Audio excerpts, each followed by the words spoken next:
السلام علیکم۔ زندگی صدیوں، سالوں، مہینوں یا دنوں میں نہیں بدلتی۔ زندگی اسی لمحے میں بدل جاتی ہے جس میں آپ اپنی زندگی بدلنے کا فیصلہ کرتے ہیں۔ جب درد حد سے بڑھ جاتا ہے تو انسان روتا نہیں، خاموش ہو جاتا ہے۔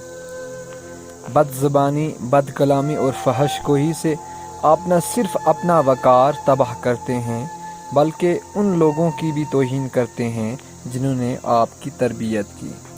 آپ کے اخلاق کی قدر بھی لوگ اس وقت کریں گے جب آپ کے پاس دولت اور طاقت ہو۔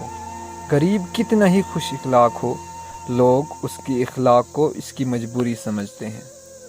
دنیا کی ساری چیزیں ٹھوکر لگنے سے ٹوٹ جاتی ہیں، مگر صرف انسان وہ چیز ہے جو ٹھوکر لگنے کے بعد بنتا ہے۔ زندگی میں ہر پریشانی کا صرف ایک ہی حل ہے، اللہ سے بات کریں، اللہ سے مانگیں، اللہ پہ چھوڑ دیں، اللہ پہ بھروسہ کریں، اللہ سے پھر کہیں اور کہتے رہیں۔ یہ قدرت کا قانون ہے کہ جو انسان کسی کو استعمال کر کے اور اسے دھوکہ دے کر اپنی خوشیاں حاصل کرتا ہے، وہ کبھی نہ کبھی خود اس سے بھی زیادہ دوسروں کے ہاتھوں استعمال ہو کر زندگی میں دکھ سہتا ہے۔ اچھی بات کوئی بھی کہے تو اسے پلو سے باندھ دو، کیونکہ جب کسی موتی کی قیمت معلوم کی جاتی ہے تو کوئی نہیں دیکھتا اس سے سمندر کی تہ سے نکالنے والا کون تھا۔ السلام علیکم۔